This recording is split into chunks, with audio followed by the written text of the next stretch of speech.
আসসালামু আলাইকুম সুপ্রিয় শিক্ষার্থীবৃন্দ, তোমাদের সকলকে মুদাসসির এডুকেয়ারের পক্ষ থেকে স্বাগত জানাই। আজ আমরা ন্যারেশনের দ্বিতীয় পর্বে শিখব রিপোর্টিং ভার্বের পরিবর্তন। ন্যারেশনের প্রথম পর্বটি দেখোনি, তারা অবশ্যই ন্যারেশনের প্রথম পর্বটি দেখে নিবে, তাহলে দ্বিতীয় পর্বটি তোমাদের জন্য সহজ হয়ে যাবে ইনশাআল্লাহ। রিপোর্টিং ভার্বের পরিবর্তন অর্থাৎ রিপোর্টিং ভার্বের পরিবর্তন হয় সেন্টেন্স অনুসারে, অর্থাৎ সেন্টেন্স বেদে রিপোর্টিং ভার্বের পরিবর্তন হয়। অ্যাসার্টিভ সেন্টেন্সে একরকম পরিবর্তন হবে, ইন্টারোগেটিভে আরেক রকম, ইম্পারেটিভ, এরকম সেন্টেন্স বেদে রিপোর্টিং ভার্বের কিভাবে পরিবর্তন হয় এবং রিপোর্টিং স্পিচ এবং রিপোর্টেড স্পিচের মধ্যে কি দিয়ে কনজাংশন করতে হয় তা আজকে আমরা শিখব। অ্যাসার্টিভ সেন্টেন্স, যে সেন্টেন্স দ্বারা বিবৃতি বা বর্ণনা করা বোঝায়, এটি মূলত অ্যাসার্টিভ সেন্টেন্স। অ্যাসার্টিভ সেন্টেন্স এর প্রথম সাবজেক্ট, তারপর ভার্ব, তারপর এক্সটেনশন থাকে। অ্যাসার্টিভ সেন্টেন্স মূলত রিপিটিং ভার্বটি পরিবর্তন হয়ে সেড, সেড টু, টোল্ড ইত্যাদি হয়। অর্থাৎ ডাইরেক্ট স্পিচেও যদি সেড, সেড টু, টোল্ড থাকে, ওটা ইনডাইরেক্ট স্পিচে সেড, সেড টুই বসবে। অনেক সময় দেখা যায় রিপোর্টিং ভার্বের অবজেক্ট থাকে না, তখন সেড থাকে, এবং রিপোর্টিং ভার্বের অবজেক্ট যদি থাকে তখন আমরা সেড টু বা টোল্ড যে কোনো একটা বসাইতে পারবো। এবং রিপোর্টিং স্পিচ এবং রিপোর্টেড স্পিচের মধ্যে দ্যাট দিয়ে কনজাংশন করতে হবে। একটি উদাহরণের মাধ্যমে বোঝার চেষ্টা করি। He said to me I will go to Dhaka tomorrow. সে আমাকে বলল আমি আগামীকাল ঢাকা যাব। এখানে সেড রিপোর্টিং ভার্ব এবং রিপোর্টিং ভার্বের সাবজেক্ট হি, অবজেক্ট মি। আমরা জানি রিপোর্টিং ভার্বের অর্থাৎ রিপোর্টেড স্পিচের যে অংশটা আছে এই অংশটার মধ্যে শুধু রিপোর্টিং ভার্বের পরিবর্তন হয়, রিপোর্টিং ভার্বের সাবজেক্ট বা অবজেক্টের কোনো পরিবর্তন হয় না। তাহলে আমরা দেখি রিপোর্টিং ভার্বটা পরিবর্তন হয় কি হয়। রিপোর্টিং ভার্বটা পরিবর্তন হয় সেড টুর পরিবর্তে সেড টুই বসে, তারপরে রিপোর্টিং ভার্বের সাবজেক্ট অবজেক্ট বসে। রিপোর্টিং ভার্বটা পরিবর্তন হয় সেড টুর পরিবর্তে সেড টুই, এবং সাবজেক্ট যা আছে ওইটাই বসবে এবং অবজেক্ট যা আছে তাই বসবে, অর্থাৎ সাবজেক্ট এবং অবজেক্ট অপরিবর্তিত থাকবে। রিপোর্টিং স্পিচ এবং রিপোর্টেড স্পিচের মধ্যে দ্যাট দিয়ে কনজাংশন করতে হবে। ইন্টারোগেটিভ সেন্টেন্স, যে সেন্টেন্স দ্বারা প্রশ্ন জিজ্ঞেস করা হয় তাকে মূলত ইন্টারোগেটিভ সেন্টেন্স বলে। ইন্টারোগেটিভ সেন্টেন্সে রিপোর্টিং ভার্বটা পরিবর্তন হয়ে আস্কড হবে এবং ইফ অথবা হয়দার অথবা ডব্লিউ শব্দ দিয়ে কনজাংশন করতে হবে। ইন্টারোগেটিভ সেন্টেন্সটি যদি ইয়েস নো কোশ্চেন হয় তাহলে ইফ বা হয়দারের যে কোনো একটি দিয়ে কনজাংশন করা যাবে। আর যদি এটা ডব্লিউএস কোশ্চেন হয় তাহলে ডব্লিউ শব্দ দিয়ে কনজাংশন করতে হবে, অর্থাৎ ডব্লিউ শব্দটি, যে ডব্লিউ শব্দটি দিয়ে প্রশ্নটি শুরু হয় ওই ডব্লিউ শব্দটি বসবে। এখন আমরা দেখি যে মূলত ইয়েস নো কোশ্চেন কোনগুলি এবং ডব্লিউএস কোশ্চেন কোনগুলি। তো এর আগে একটা কমন জিনিস তো অবশ্যই থাকে, যেটা যে সকল কোশ্চেনের শুরুতে, অর্থাৎ কোশ্চেনে যেটা ইন্টারোগেটিভ সেন্টেন্স থাকে ইন্টারোগেটিভ সেন্টেন্সের শুরুতে অর্থাৎ সাবজেক্টের আগে অক্সিলারি ভার্ব অবশ্যই থাকবে। am is are was are have has can could may might shall should will do does did। am is are was are have has can could may might shall should will do does did এগুলোর আগে যদি W শব্দ থাকে তাহলে বুঝতে হবে এটা W S question, আর যদি এগুলোর আগে ডব্লিউ শব্দ না থাকে তাহলে বুঝতে হবে এটা ইয়েস নো কোশ্চেন। তাহলে আমরা দুইটি উদাহরণের মাধ্যমে এটা বোঝার চেষ্টা করব। The workman said to the maid, বৃদ্ধ লোকটি কুমারীকে বলল, can you give me some food, আমাকে কিছু খাবার দিতে পারো। এই জায়গায় সাবজেক্টের আগে কিন্তু অক্সিলারি ভার্ব ক্যান বসছে। এই সেন্টেন্সটা হচ্ছে ইয়েস নো কোশ্চেন। তাহলে দেখি এটা ইনডাইরেক্ট করলে কি হয়। ইনডাইরেক্ট করলে দেখো সেড টুর পরিবর্তে আস্কড এবং রিপোর্টিং স্পিচ এবং রিপোর্টেড স্পিচের মধ্যে ইফ দিয়ে কনজাংশন করতে হয়েছে এবং ইন্টারোগেটিভ সেন্টেন্সটা অ্যাসার্টিভ সেন্টেন্সে পরিণত হয়ে গেছে। কিভাবে পরিবর্তন হয়েছে এটা আমরা পরবর্তীতে শিখব। এই পর্বে শুধু আমরা শিখব রিপোর্টিং ভার্বটা কিভাবে পরিবর্তন হয় এবং রিপোর্টিং স্পিচ এবং রিপোর্টেড স্পিচের মধ্যে কি দিয়ে কনজাংশন করতে হয়।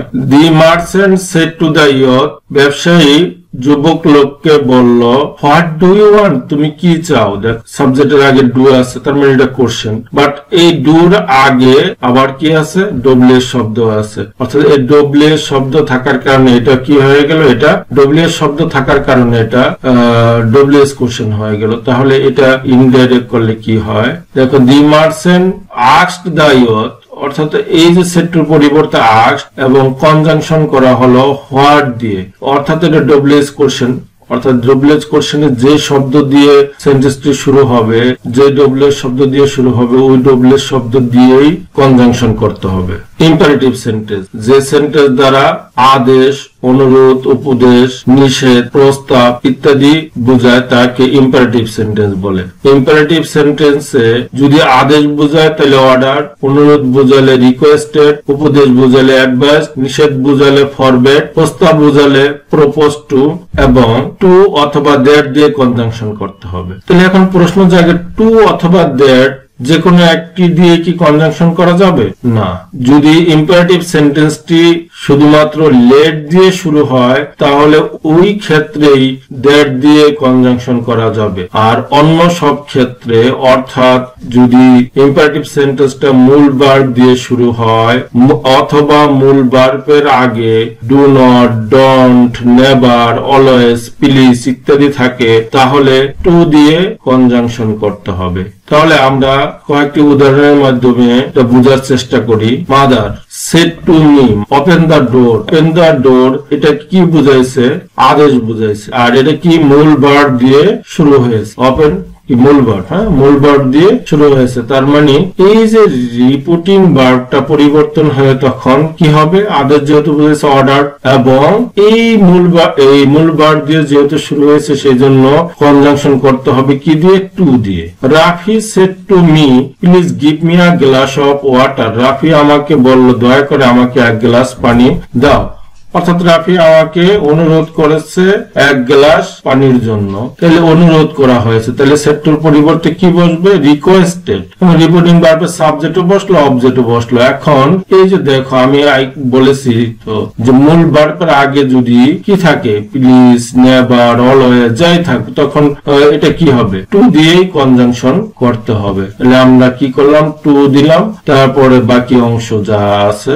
এখন আমরা আরেকটি উদাহরণ দেখার চেষ্টা করি। Father said to me never tell a lie, এখন বাবা আমাকে বলল নেভার টেল আ লাই, কখনো মিথ্যা কথা বলো না, অর্থাৎ হলো বাবা নিষেধ করছে মিথ্যা কথা বলার জন্য। তো যেহেতু বাবা নিষেধ করছে তাহলে কি সেট্টুর পরিবর্তে এ জায়গায় কি বসবে, ফরবেড বসবে, এবং কি কনজাংশন করতে হবে টু দিয়ে, নেভার আর হবে না, কারণ নেভার হবে না এই জন্য নেভারের কারণে তো এই জায়গায় ফরবেড বসানো হয়েছে। তারপর দেখো এই জায়গায় যদি নেভার না থেকে যদি ডু নট, ডন থাকতো তাহলে কিন্তু ফরবেটই বসতো, তখন ওই নেভারে উঠে যেত, এবং ডু নট থাকলে ডু নট, বা ডন থাকলে তাও উঠে যেত। রায়ান সেড টু ফাতেমা, রায়ান ফাতেমাকে বলল let me do the work, আমাকে কাজটি করতে দাও। অর্থাৎ ফাতেমার কাছে কি রায়ান কি চেয়েছে, অনুমতি চেয়েছে, তাহলে অনুমতি যদি চায় তাহলে কি হবে, রিকোয়েস্টেড দিতে হবে। রিপোর্টিং স্পিচ এবং রিপোর্টেড স্পিচ এর মধ্যে দ্যাট দিয়ে কনজাংশন করতে হবে। এখন দেখো রাফসান সেড টু রাইসা, রাফসান রাইসাকে বলল let us go out for a walk, চলো আমরা বেড়াতে যাই। এখন এই যে এই জায়গায় কি করা হয়েছে, প্রস্তাব করা হয়েছে, যেহেতু প্রস্তাব করা হয়েছে তাহলে কি করবে, আর প্রস্তাব কিভাবে বুঝবো, লেটের পরে যদি আস থাকে অথবা লেটস থাকে তাহলে অবশ্যই বুঝবো যে সেন্টেন্স দ্বারা প্রস্তাব বোঝানো হয়েছে, আর প্রস্তাব বোঝাইলে তাহলে সেন্টেন্সের পরিবর্তে কি দিতে হবে, প্রপোজ টু দিতে হবে, এবং দ্যাট দিয়ে কি করতে হবে, কনজাংশন করতে হবে। অপটেটিভ সেন্টেন্স, যে সেন্টেন্স দ্বারা দোয়া বা আশীর্বাদ করা বোঝায় তাকে অপটেটিভ সেন্টেন্স বলে, আর অপটেটিভ সেন্টেন্স অবশ্যই রিপোর্টিং ভার্বটি পরিবর্তন হয়ে উইস্ট হবে, এবং রিপোর্টিং স্পিচ এবং রিপোর্টেড স্পিচের মধ্যে দ্যাট দিয়ে কনজাংশন করতে হবে। তাহলে দেখো my father said to me may Allah bless you, Allah তোমার মঙ্গল করুক, মানে আল্লাহর কাছে কি করা হয়েছে, দোয়া করা হয়েছে। তাহলে এই যে মাই ফাদার থাকবে, মাই ফাদারের পরে যেহেতু এখানে কি করা হয়েছে, সেড টু, এই যে অপটেটিভ সেন্টেন্স, এই অপটেটিভ সেন্টেন্স দ্বারা যেহেতু দোয়া চাওয়া হয়েছে তো এই জন্য কি করবে, এই জন্য উইস্ট দেওয়া দেওয়া হবে এবং কি করতে হবে, রিপোর্টিং স্পিচ এবং রিপোর্টেড স্পিচের মধ্যে দ্যাট দিয়ে কনজাংশন করতে হবে। এক্সক্লামেটরি সেন্টেন্স, যে সেন্টেন্স দ্বারা দুঃখ, বেদনা, হতাশা, আনন্দ, আশ্চর্য ইত্যাদি প্রকাশ করা হয়, এটাই মূলত এক্সক্লামেটরি সেন্টেন্স। আর এক্সক্লামেটরি সেন্টেন্স যখন আনন্দ বোঝায় তখন রিপোর্টিং ভার্বটি পরিবর্তন হয়ে এক্সক্লেমড উইথ জয়, যখন দুঃখ বোঝায় রিপোর্টিং ভার্বটি পরিবর্তন হয়ে এক্সক্লেমড উইথ সরো, আর যদি আশ্চর্য বোঝায় তো রিপোর্টিং ভার্বটি পরিবর্তন হয়ে এক্সক্লেমড উইথ ওয়ান্ডার। আনন্দ, দুঃখ, বেদনা, হতাশা যদি কিছুই না বোঝানো হয়, কিছুই যদি বোঝা না যায়, তখন এক্সক্লেমড দিতে হবে। এবং রিপোর্টিং ভার্বটির পরিবর্তে অর্থাৎ এর ডাইরেক্ট স্পিচকে ইনডাইরেক্ট করার সময় এগুলোর পরে আর তখন কি, অর্থাৎ রিপোর্টিং ভার্বকে আমরা পরিবর্তন করে যেটা বসাবো এরপরে আর কোনো অবজেক্ট বসানো যাবে না।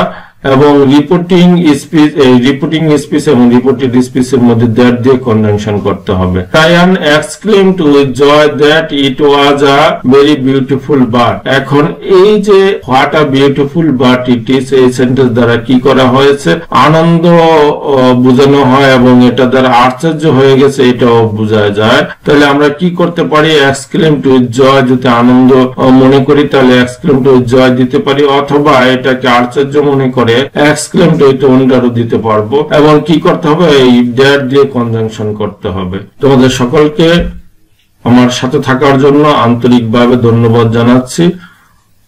পরবর্তী ক্লাসে আমরা শিখব পার্সনের পরিবর্তন, অর্থাৎ পার্সন কিভাবে পরিবর্তন করা যায়, রিপোর্টেড স্পিচের পার্সন কিভাবে পরিবর্তন হয়, এটা আমরা পরবর্তী ক্লাসে শিখব।